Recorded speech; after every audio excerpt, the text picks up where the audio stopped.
Arch arrives in 1967. All of these things are brewing.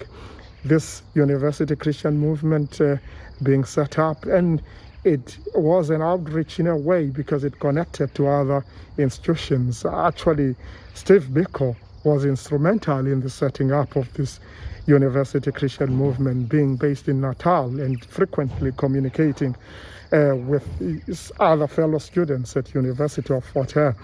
And when he came personally in 1967, that first vice rector, J.J. Ross, at that stage, he endorsed that. He didn't think it was something that radical. But looking at the Arch himself, Archbishop, he just gave that movement an impetus in a way, because he arriving, being a very energetic, highly qualified theological practitioner in his mid-30s, and preaching aspects of human rights and social justice in a apartheid-riddled South Africa, that became a major attraction for students. So much that when he was here just a couple of years, of course, other politics of student mobilizations are already playing out. 2 years later, 1969, the Black Consciousness Movement gets launched in the University of the North in Teflon. And it had a very huge presence at Fort Hare too. It gets associated with it in this way. Most of the students who are radical on campus, they're beginning to see the FEDSEM as a kind of a left center, really, against a university that is highly regimented, highly controlled by the state. FEDSEM has been seen as this liberal, kind of radical, counter-curriculum kind of space. Major attraction to students, especially who are coming from different kinds of backgrounds in South Africa. When BCM gets formed, there is also a change in management at the Fort Hare administration.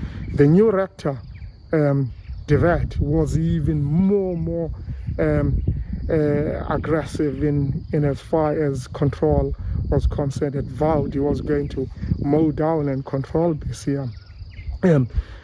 In many cases where students were protesting, whether connected to the BCM or not, they would always seek sanctuary to FEDSEM.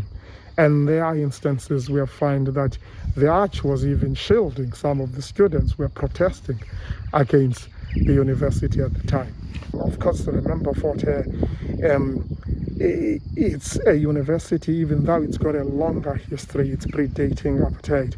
It's been taken over in 1960 by the National Party government, and it's turning it into a symbol of a typical black university that's controlled by National Party. But there are disgruntled and very resistant voices within, because there's a long tradition of liberation or liberal minds within Fort Hare. And when the Arch is here, all those ideologies, they get galvanized, these rubbing faces with key individuals who like the likes of Kubula, who were fundamental in the foundation of this FEDSEM, in thinking about a fair theological practice that is agitating for aspects of social justice, aspects of human rights, that are contrary to a more kind of apartheid religion, which was, of course, so different as being pushed by the Nkhekiark and other sort of more sympathetic sort of churches. So the Arch, you find a very pertinent and appropriate home at Fort Hare in that sense, because of the history of the university and its association with liberation movement and aspects of African nationalism too, where this is where other major political parties actually had roots. If you follow even the history of the African national movement, your typical youth league, some of its founders, the likes of or Tambo were students here. So all those seeds, in spite of the clampdown in the 1960s, they haven't disappeared. This is a university that's associated heavily with that kind of even internal or that underground resistance, and the Arch, of course, connected with that. Would you say he was a politician, a man of the cloth, or just somebody that wanted to see people living freely in a very democratic society? How would you like to remember him? Of course, we all know him as the man of the cloth, because him being the Archbishop, of course, starting at that stage as an Anglican minister and a priest, and in fact here at Fort Hare, he was actually the Anglican chaplain in what was an interdenominational FETSEM. But the other aspects that are beyond that in his resume, we're talking about a person, as I've emphasized, who was so full on aspects of social justice, on aspects of human rights, already at that stage. Students agitating for their rights, their world social networks is already encouraging those. So he was already just beyond just being the man of the cloth and dealing with all the affliction, should I say, the challenges that are connected to the society at large, and more so with a segregated and apartheid South Africa. Is there any information that speaks to why he spent only, 2 or 3 years at Fort Hare University? What happened? That's not highly documented. I think you got other prospects elsewhere. And if I can just make an interesting follow-up, at the time he left in 1970, FETSEM is already being seen by Fort Hare management at that stage to be a little bit counter-curriculum, and it's being targeted already. So much that if you're going to carry its story even after the Arch had already left, only barely 3-4 years later, 1974, the whole site, which we've got in the background, got appropriated. And this was taken over directly and transformed, being the East Campus of Fort Hare. And FETSEM was forced to close, so much that they had to be ephemerically based in Mthatha. They didn't stay there long, and then finally they moved on to Edendale. So that was a major critical epoch on the history of FETSEM, to being witch hunted within the Fort Hare corridors by a very strange and National Party orientated administration. I understand you have a book that is shortly going to be released.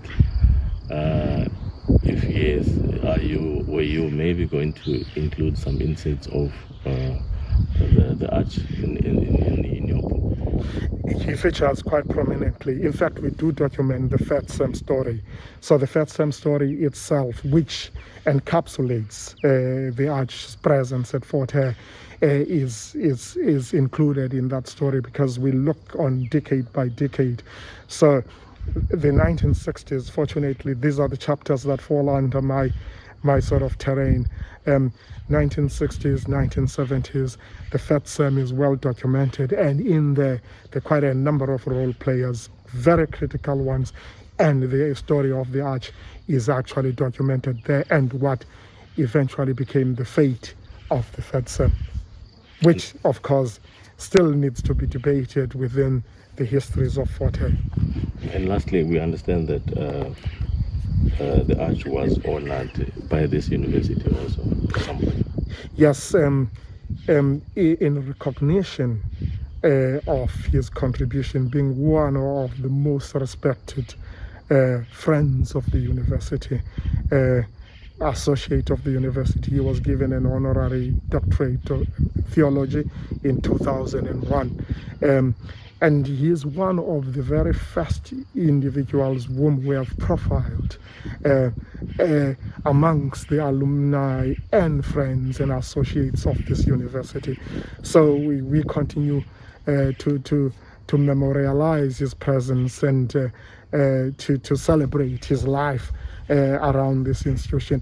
And in following this up, we may be even redigging some of our archives to have even a minor exhibition that will be devoted to him, and that is likely to be mounted within the National Heritage and Cultural Studies Center in honor of his contribution to this society.